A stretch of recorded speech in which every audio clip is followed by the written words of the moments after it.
સ્કંદ પુરાણની કથાને આગળ વધારીએ. ભાગ 16.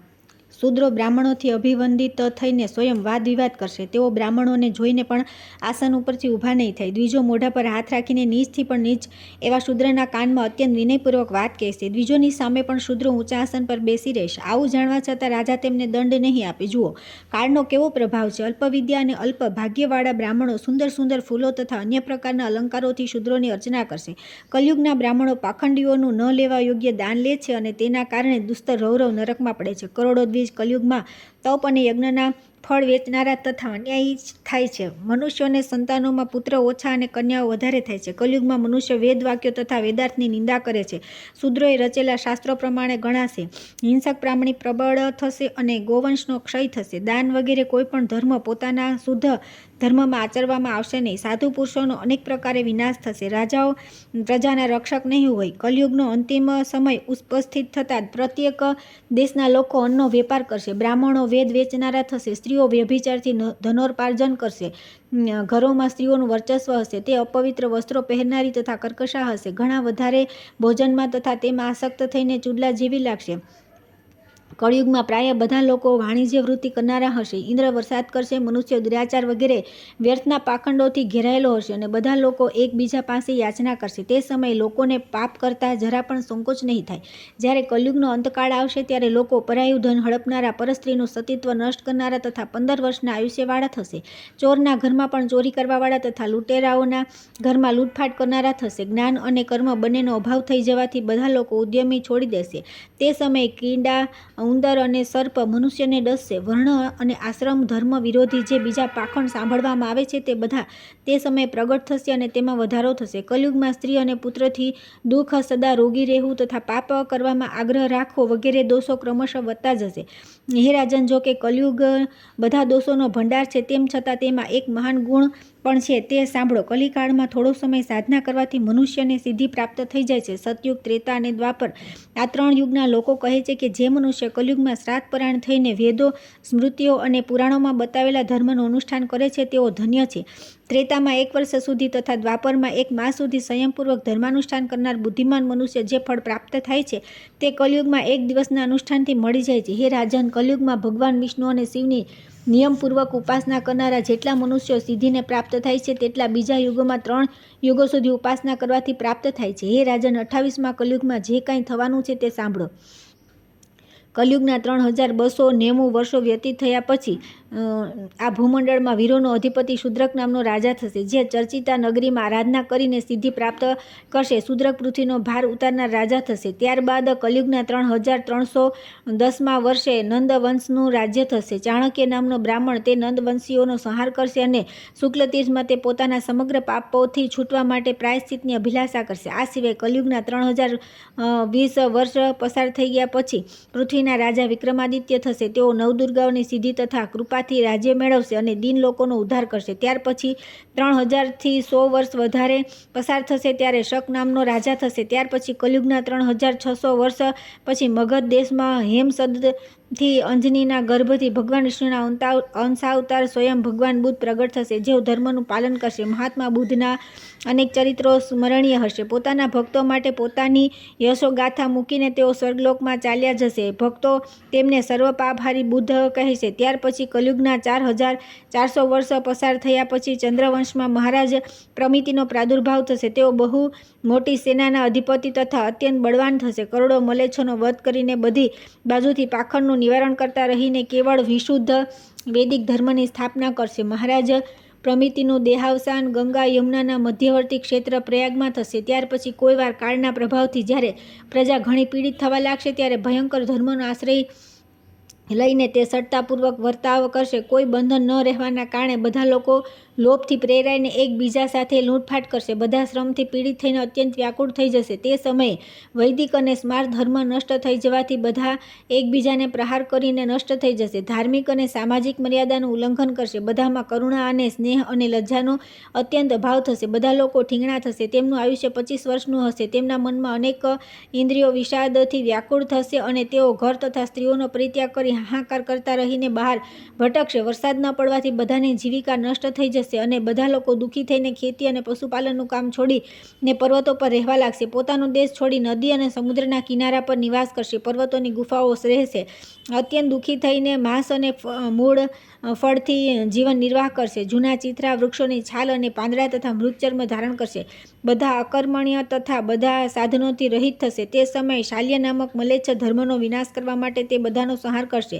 ઉત્તમ, મધ્યમ અને અધમ બધાનો વિનાશ કરીને તે અતિ ભયંકર કર્મ કરશે. ત્યારે તેનો વધ કરવા માટે સંપૂર્ણ જગતના સ્વામી સાક્ષાત ભગવાન વિષ્ણુ સંભલ ગામમાં શ્રી વિષ્ણુયશાના પુત્ર થઈને અવતરશે અને શ્રેષ્ઠ બ્રાહ્મણોની સાથે જઈને તે શાલ્ય નામના મલેચ્છનો સંહાર કરશે. તેઓ ચારે બાજુ ફરી ફરીને કરોડો અને અબજો પાપીઓનો વધ કરી વૈદિક ધર્મનું પાલન કરશે. સાધુ પુરુષોના માટે ધર્મરૂપી નૌકાનું નિર્માણ કરી અનેક પ્રકારની લીલાઓ કર્યા પછી તેઓ ભગવાન કલ્કી પરમધામ પધારશે. હે રાજન, ત્યાર પછી ફરી સતયુગનો આરંભ થશે. પ્રથમ સતયુગ, અંતિમ સતયુગ તથા 28મા કલયુગ એ બીજા યુગોથી કંઈક વિશિષ્ટતા ધરાવે છે. શેષ યુગોની પ્રવૃત્તિ બીજા યુગો જેવી જ હોય છે. કલયુગ ગયા પછી સતયુગના પ્રારંભમાં રાજા મરુથી સૂર્યવંશ, દેવાપીથી ચંદ્રવંશ તથા શ્રુતદેવથી બ્રાહ્મણ વંશની પરંપરા ચાલુ થશે. હે રાજન, આ પ્રમાણે ચારેય યુગોની વ્યવસ્થા બદલાતી રહે છે. ચારે યુગોમાં તે જ લોકો ધન્ય છે જે ભગવાન શંકર તથા વિષ્ણુની ભક્તિ કરે છે. ત્યાર પછી આવે છે ત્રિદેવોની શ્રેષ્ઠતા અને પાપોના ભેદ. કરંધમે પૂછ્યું કે હે બ્રહ્મન, કોઈ ભગવાન શિવનું, કોઈ વિષ્ણુનું અને કોઈ બ્રહ્માજીનું શરણ લેવાથી સર્વોત્કૃષ્ટ મોક્ષની પ્રાપ્તિ થવાનું કહે છે, પરંતુ તમે મુક્તિ કોનાથી થશે એવું માનો છો? મહાકાળે કહ્યું કે હે નરશ્રેષ્ઠ, આ ત્રણેય દેવતાઓનો મહિમા અપાર છે. આ વિષયોમાં મોટા મોટા યોગીશ્વરો પણ મોહિત થઈ જાય છે. પછી મારી તો વાત જ ક્યાં. એવું કહેવાય છે કે પ્રાચીન કાળમાં ક્યારેક નૈમિષારણ્યવાસી મુનિઓને પણ આવો સંદેહ થયો હતો કે આ ત્રણેય દેવતાઓમાં શ્રેષ્ઠ દેવતા કોણ? ત્યારે તેઓ બ્રહ્મલોકમાં ગયા. તે સમયે ભગવાન બ્રહ્માએ આ શ્લોક કહ્યો: અનંતાય નમસ્તસ્યે યશાંતો નોપલભ્યતે મહેશાય ચ દ્વાવેતો મયી સ્તા સુમુખો સદા. તે ભગવાન અનંતને નમસ્કાર છે જેમનો ક્યાંય અંત મળતો નથી તથા જેઓ સર્વના મહાન ઈશ્વર છે. તે ભગવાન શંકરને પણ નમસ્કાર છે. આ બંને દેવતાઓ સદા મારા પર પ્રસન્ન રહે. આ શ્લોક પ્રમાણે ભગવાન વિષ્ણુ અને શંકરની શ્રેષ્ઠતાનો નિશ્ચય કરી તે બધા મુનિ ક્ષીરસાગર ગયા. ત્યાં યોગેશ્વર ભગવાન વિષ્ણુએ આ શ્લોકનો પાઠ કર્યો: બ્રહ્માણામ સર્વભૂતેષુ પરમ બ્રહ્મરૂપિણામ સદાશિવમ ચ વંદે તો ભવેતા મંગલાય મે.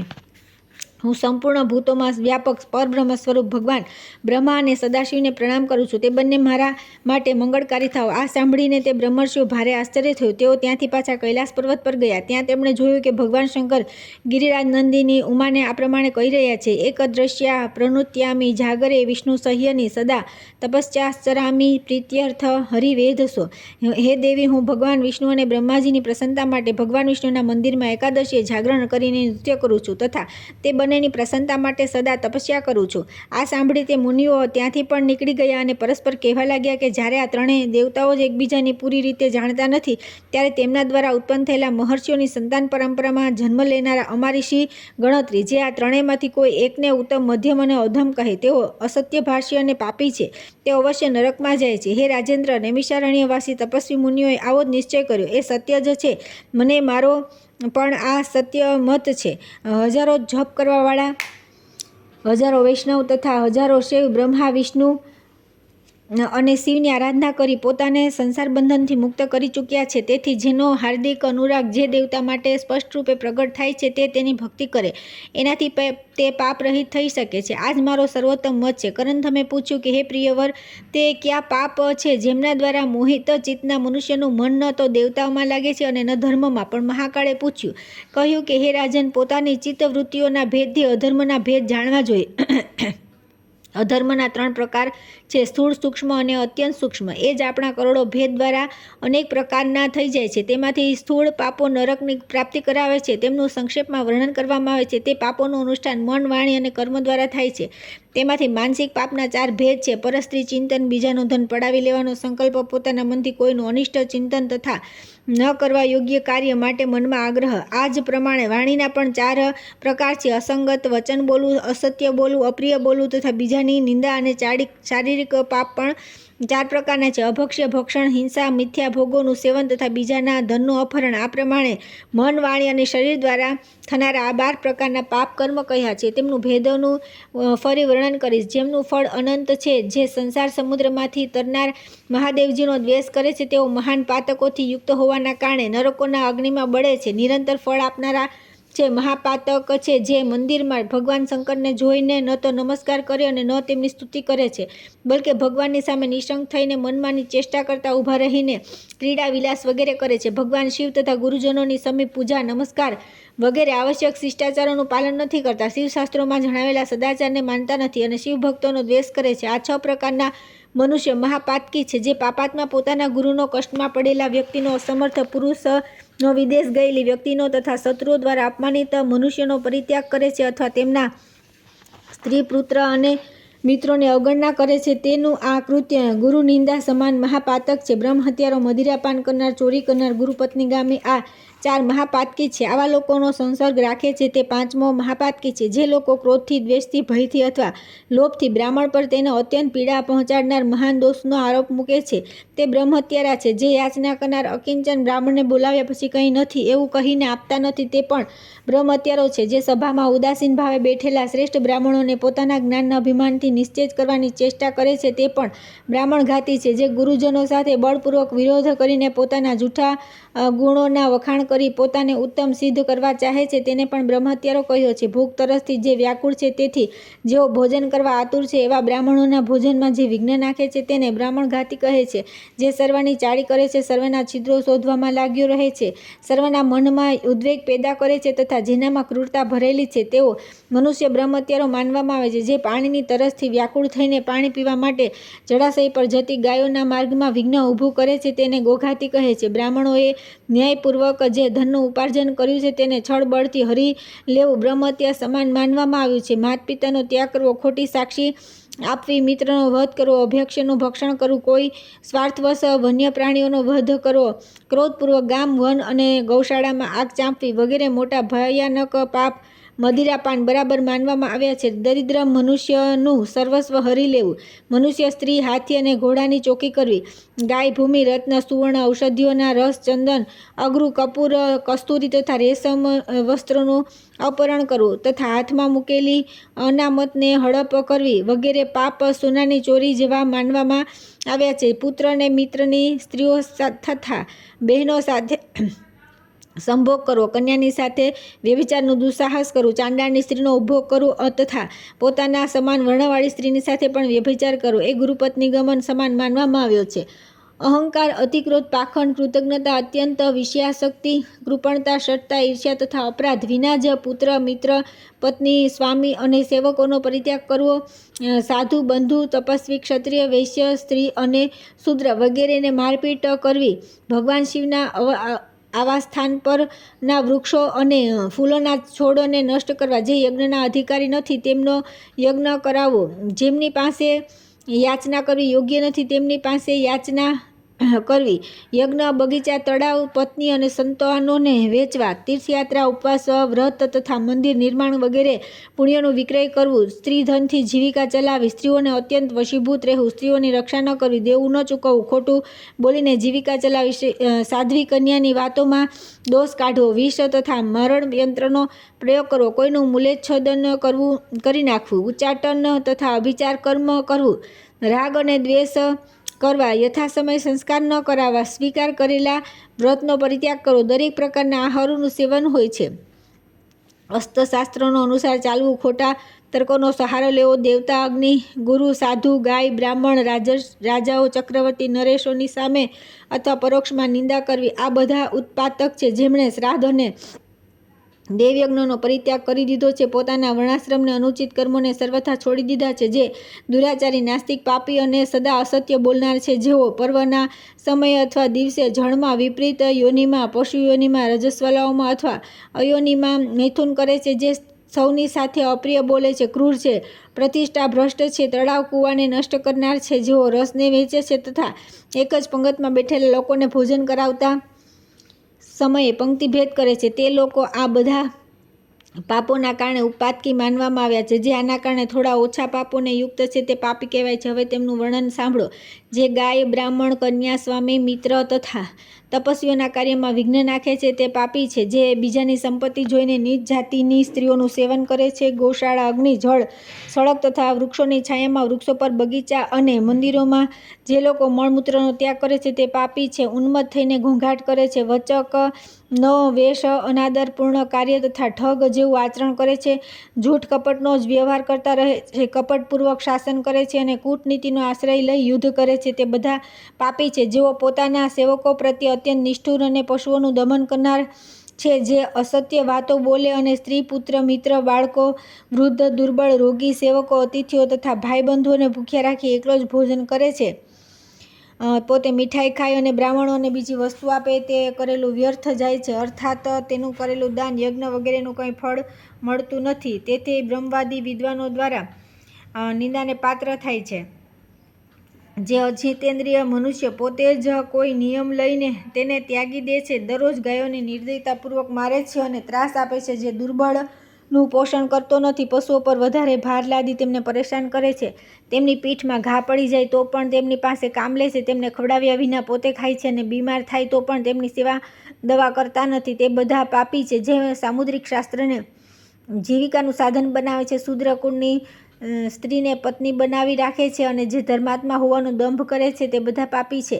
જે રાજા શાસ્ત્રની આજ્ઞાનું ઉલ્લંઘન કરી પ્રજા પાસે મનમાન્યો કરી લે છે, સદા દંડ દેવામાં રુચિ રાખે છે, અથવા જે અપરાધીને પણ દંડ દેવામાં રુચિ રાખતો નથી, જેના રાજ્યમાં પ્રજા લાંચ લેનારી, અધિકારીઓ અને ચોરોથી પરેશાન છે, તેને નરકમાં અગ્નિમાં નાખવામાં આવે છે. જે ચોરી ન કરનારને ચોર સમજે છે અને વાસ્તવિક ચોરને ચોર માનતો નથી, તે આળસી, દૂષિત તથા દુર્વ્યસનોમાં આસક્ત રાજા નરકમાં પડે છે. પુરાણવેત્તા વિદ્વાન આ પ્રકારના બીજા પણ ઘણા પ્રકાર પાપ બતાવે છે. બીજાઓની કોઈ પણ વસ્તુ ભલે રાઈના કણ જેટલી કેમ ન હોય, તેનું અપહરણ કરવાથી મનુષ્ય નરકમાં પડવાનો અધિકારી થાય છે. આ પ્રકારનો પાપી મનુષ્ય શરીર છોડ્યા પછી નરકની યાતના ભોગવા માટે પૂર્વ શરીરની જેમ એક યાતના દેહ પ્રાપ્ત કરે છે. તેથી નરકમાં નાખનારા આ ત્રણેય પ્રકારના પાપ કર્મોને ત્યાગ કરી દેવો જોઈએ અને શ્રદ્ધાપૂર્વક ભગવાન સદાશિવનું શરણ લેવું જોઈએ. સંસર્ગવશ, કુતૂહલવશ અથવા લોભથી પણ ભગવાન શંકર પ્રત્યે કરવામાં આવેલા નમસ્કાર, સ્તુતિ, પૂજા તથા નામ સંકીર્તન કદી વિફળ થતા નથી. ત્યાર પછી આવે છે શિવ પૂજાની વિધિ તથા સદાચારનું નિરૂપણ. કરંદમ બોલ્યા કે હે બ્રહ્મણ, ભગવાન શંકરની પૂજાનું વિધાન સંક્ષેપમાં જણાવવાની કૃપા કરો, જેનું પાલન કરવાથી મનુષ્ય શિવ પૂજનનું સંપૂર્ણ ફળ પ્રાપ્ત કરી શકે. મહાકાળે કહ્યું કે હે રાજન, પ્રાતઃકાળ, મધ્યાહનકાળ અને સાયંકાળે સદા ભગવાન શંકરનું ભજન કરવું. તેમના દર્શન અને સ્પર્શથી મનુષ્ય અવશ્ય કૃતાર્થ થઈ જાય. પહેલાં સ્નાન કરવું અથવા જો કોઈ રોગ વગેરે સંકટથી ગ્રસ્ત હોય તો માત્ર ભસ્મ સ્નાન કરવું અથવા કંઠ સુધી પાણીમાં સ્નાન કરવું. જો એ પણ સંભવ ન હોય તો ફક્ત મંત્ર સ્નાન કરવું. સ્નાન કર્યા પછી ઊનનું કે શ્વેત વસ્ત્ર ધારણ કરવું, પછી રંગેલું વસ્ત્ર ધારણ કરવું, ધોતિયા ઉપરાંત ઉપવસ્ત્ર પણ ધારણ કરવું, અન્યથા પૂજન નિષ્ફળ થાય છે. જે પુરુષ લલાટમાં, હૃદયમાં ને બંને ખભા પર ભસ્મનું ત્રિપુંડ ધારણ કરીને પ્રસન્નતાપૂર્વક મહાદેવજીની પૂજા કરે છે, તેને અલ્પકાળમાં ભગવાન શંકરના દર્શન થાય છે. ઉપાસકે તેના બધા દોષોને મનમાંથી કાઢી નાખી ભગવાન શિવના મંદિરમાં પ્રવેશ કરવો. પ્રવેશ પહેલાં મહાદેવજીને પ્રણામ કરવા, ત્યાર પછી મંદિરના ગર્ભગૃહમાં પ્રવેશ કરવો, પછી હાથ પગ ધોઈને મનમાં ભગવાનનું ચિંતન કરતા રહીને તેમના શ્રી વિગ્રહ પર ચઢેલા નિર્માલ્યને દૂર કરવું. જે ભગવાન શિવના મંદિરમાં ભક્તિપૂર્વક ઝાડુ વાળવાનું કામ કરે છે, તેના અંતઃકરણને ભગવાન શુદ્ધ કરી દે છે. ત્યાર પછી સ્વચ્છ જળથી માટીના લોટાઓને ભરી દેવા. બધા લોટા સરખા અને સુંદર હોવા જોઈએ, તેમનામાં છેદ ન હોય, ફૂટેલા ન હોય, બધા જ સારી રીતે બનાવેલા હોય અને બધા સ્વચ્છ જળથી પરિપૂર્ણ હોય. તેમને ચંદન અને ધૂપથી સુવાસિત કરવામાં આવ્યા હોય. ઓમ નમઃ શિવાય આ ષડાક્ષર મંત્રનો જપ કરતા રહીને તે લોટાને ધોવા, ભરવા અને લાવવામાં આવ્યા હોય તેવા 108 લોટા રાખવા. એટલા ન હોય તો 28 અથવા 18 લોટાઓ અવશ્ય લેવા. ઓછામાં ઓછા 4 લોટા અવશ્ય રાખવા. દૂધ, દહીં, ઘી, મધ તથા શેરડીનો રસ આ બધી સામગ્રીને એકત્ર કરી ભગવાન શિવની ડાબી બાજુ મૂકી દેવી. ત્યાર પછી બહાર આવી પ્રથમ દ્વારપાલોની પૂજા કરવી. તે બધાના વાચક મંત્ર ક્રમશઃ આ પ્રમાણે છે: ઓમ ગમ ગણપતિએ નમઃ, ઓમ ક્ષેમ ક્ષેત્રપાલાય નમઃ, ઓમ ગુમ ગુરુભવ્ય નમઃ. આ 3 મંત્રો દ્વારા આકાશમાં પૂજન સામગ્રી અર્પણ કરવી. ત્યાર પછી 4 દિશાઓમાં ક્રમશઃ ફૂલ દેવતા, નંદી, મહાકાલ અને ધાતા વિધાતાની પૂજા કરવી. એમની પૂજાના મંત્રો આ પ્રમાણે છે: ઓમ કુમ કુલદેવતાય નમઃ, ઓમ નમ નંદીને નમઃ, ઓમ મમ મહાકાલાય નમઃ, ઓમ ધામ ધાત્રે વિધાત્રે નમઃ. આ પ્રમાણે બહાર પૂજા કર્યા પછી અંદર પ્રવેશ કરીને શિવલિંગની થોડા દક્ષિણ ભાગમાં પવિત્રતાપૂર્વક ઉત્તરાભિમુખ થઈને બેસવું. શરીરને ટટાર રાખીને આસન પર બેસીને ક્ષણવાર ભગવાનનું ધ્યાન કરવું. કમળના આકારનું સૂર્યમંડળ છે, તેના મધ્ય ભાગમાં ચંદ્રમંડળ સ્થિત છે, તેની પણ મધ્ય ભાગમાં અગ્નિમંડળ છે, તે જ ધર્મ આદિથી ઘેરાયેલું છે. આ પ્રમાણે અગ્નિમંડળનું ચિંતન કરી તેની મધ્યમાં વિશ્વરૂપ ભગવાન શંકરનો ભાવના દ્વારા સાક્ષાત્કાર કરવો. ભગવાન શિવ પોતાની વામા અને જ્યેષ્ઠા વગેરે શક્તિઓથી સંયુક્ત છે. તેમના 5 મુખ અને 10 ભુજાઓ છે. દરેક મુખ પર 3 નેત્ર શોભી રહ્યા છે. તેમના મસ્તક ચંદ્રથી વિભૂષિત છે. ભગવાનના વામાંગમાં ગિરિરાજ નંદની ભગવતી ઉમા બિરાજે છે તથા સિદ્ધો વારંવાર તેમની સ્તુતિ કરી રહ્યા છે. આ પ્રમાણે ભગવાન શિવનું ધ્યાન કરવું. હે રાજન, ધ્યાન પછી શંકરજીની સેવામાં પાદ્ય અને અર્ધ્ય અર્પણ કરવા. જળ, અક્ષત, કુસા, ચંદન, પુષ્પ, સરસવ, દૂધ, દહીં અને મધ આ અર્ધ્યના 9 અંગ છે. આ બધાને એકત્ર કરીને અર્ધ્ય આપવો જોઈએ. ત્યાર પછી શ્રદ્ધાથી ભાવ વિભોર થઈને શિવલિંગને સ્નાન કરાવવાનો આરંભ કરો. પ્રથમ લોટો હાથમાં લઈ સ્નાન કરાવો. અડધા લોટાથી પ્રથમ શિવલિંગને નવડાવવું. પછી હાથથી મસળીને મેલ સાફ કરવો. ફરી લોટાના બધા જળથી સ્નાન કરવું અને સ્નાન પછી પૂજન કરવું અને ધૂપ આપો. ત્યાર પછી ભક્તિ સહિત ભગવાન શિવને પ્રણામ કરી મૂળ મંત્રથી તેમને સ્નાન કરાવવું. ઓમ વિશ્વમૂર્તયે શિવાય નમઃ. આ દ્વાદશ અક્ષર મૂળ મંત્ર છે. આ જ મૂળ મંત્રથી જળ અને ધૂપથી કરેલા પૂજન ઉપરાંત જળ, દૂધ, દહીં, મધ, ઘી તથા શેરડીના રસ દ્વારા અલગ અલગ સ્નાન કરાવવું. પછી બધા લોટાઓના જળથી સ્નાન કરાવવું. ત્યાર પછી સુગંધિત દ્રવ્યનું લેપન કરી શ્રી વિગ્રહની શુષ્કતા કરીને તેમને ફરી સ્નાન કરાવવું અને ચંદનનો લેપ કરવો. ત્યાર પછી વિવિધ પુષ્પ અર્પણ કરવા. તેની વિધિ આ પ્રમાણે છે: આધારપીઠના અગ્નિ કોણવાળા પાયામાં ઓમ ધર્માય નમઃ આ મંત્રથી ધર્મની પૂજા કરવી. નૈઋત્ય કોણવાળા પાયામાં ઓમ જ્ઞાનાય નમઃ આ મંત્ર દ્વારા જ્ઞાનનું પૂજન કરવું. એ જ પ્રમાણે વાયવ્ય કોણમાં ઓમ વૈરાગ્યાય નમઃ, ઈશાન કોણમાં વાળા પાયામાં ઓમ ઐશ્વર્યાય નમઃ, પૂર્વ દિશાના પાયામાં ઓમ અર્ધમાય નમઃ, દક્ષિણમાં ઓમ અજ્ઞાયનાય નમઃ, પશ્ચિમમાં ઓમ અવૈરાગ્યાય નમઃ, ઉત્તરમાં ઓમ અનૈશ્વર્યાય નમઃ આ મંત્રો દ્વારા ક્રમશઃ વૈરાગ્યાદિની પૂજા કરવી. પછી કમળની કણિકામાં જ અનંત વગેરેની આ મંત્રોથી પૂજા કરવી. ઓમ અનંતાય નમઃ, ઓમ પદ્માય નમઃ, ઓમ અર્કમંડલાય નમઃ, ઓમ સોમમંડલાય નમઃ, ઓમ વહિમંડલાય નમઃ, ઓમ વામા જ્યેષ્ઠાદિ પંચમંત્ર શક્તિઓભ્યો નમઃ, ઓમ પરમ પ્રકૃત્યે દેવ્યે નમઃ. આ પછી ઈશાન, તત્પુરુષ, અઘોર, વામદેવ તથા સંધ્યોજાત નામક 5 મુખવાળા રુદ્ર, સાધ્ય, વસુ, આદિત્ય તથા વિશ્વદેવાધિ દેવ સ્વરૂપ અંડજ, સ્વેદજ, ઉદ્વિજ અને જરાયુજ સ્વરૂપ સ્થાવર જંગમ મૂર્તિ પરમેશ્વર અને વિશ્વમૂર્તિ શિવનું નમસ્કારપૂર્વક પૂજન કરવું. મંત્ર આ પ્રમાણે છે: ઓમ ઈશાન, તત્પુરુષ, ઘોર, વામદેવ, સંધ્યોજાત, પંચવક્ત્રાય, રુદ્ર, સાધ્ય, વાસ્તિત્ય, વિશ્વદેવાદિ દેવરૂપાય, સ્વેદજ, દ્વિજરાયુજ રૂપ સ્થાવર મૂર્તયે પરમેશ્વરાય ઓમ હુમ વિશ્વમૂર્તયે શિવાય નમઃ. ત્યાર પછી ઓમ ત્રિશૂલ, ધનુ, ખડક, કપાલાય, કુઠારેભ્યો નમઃ આ મંત્રથી ત્રિશૂલ આદિની પૂજા કરવી. ત્યાર પછી જળાધારીના મુખ ભાગમાં ઓમ ચંડીશ્વરાય નમઃ આ મંત્ર દ્વારા ચંડીશ્વરની પૂજા કરવી.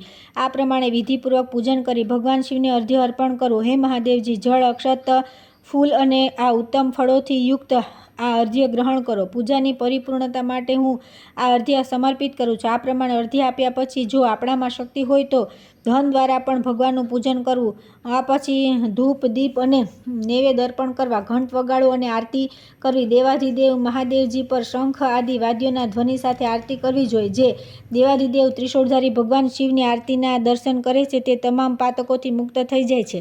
પછી જે સ્વયં ભગવાનની આરતી ઉતારશે તેના માટે તો કહેવાનું જ શું. જે ભગવાનની સમીપ નૃત્ય, સંગીત અને વાદ્ય આ ત્રણેયનું આયોજન કરે છે તેના પર ભગવાન શિવ બહુ સંતુષ્ટ થાય છે, કેમ કે ગીત અને વાદ્યનું ફળ અનંત હોય છે.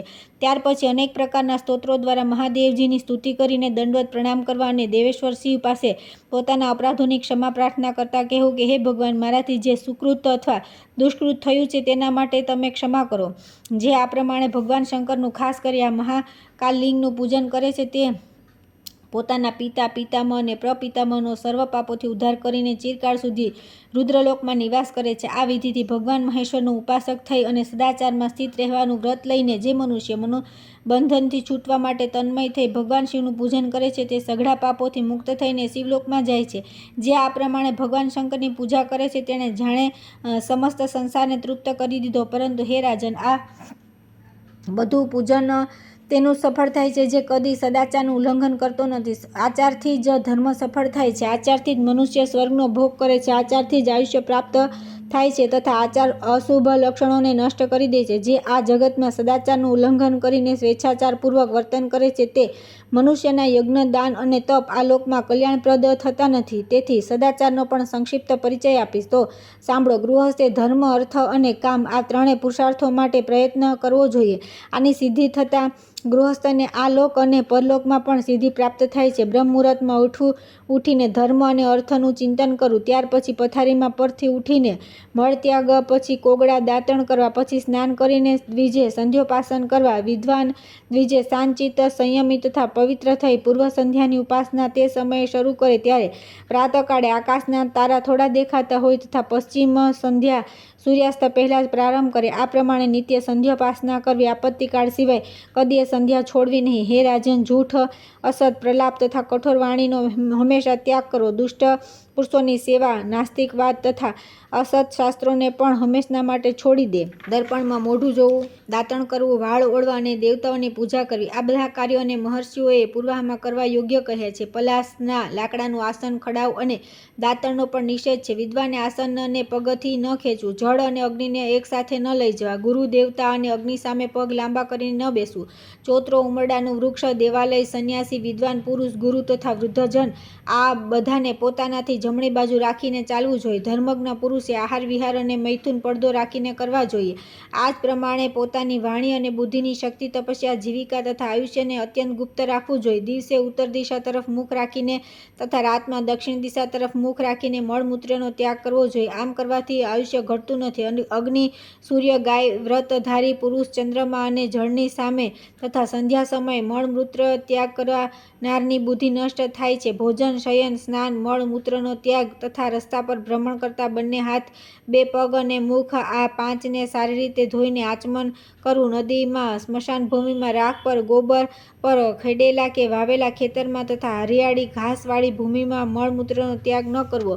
બુદ્ધિમાન પુરુષે કૂવા વગેરેમાંથી કાઢેલા જળથી જ શૌચ ક્રિયા કરવી. જળની અંદર દેવસ્થાનમાં રાફડો કે ઉંદરના દરમાંથી કાઢેલી તથા શૌચ પછી વધેલી ફેંકી દીધેલી આ 5 પ્રકારની માટીનો ત્યાગ કરવો જોઈએ.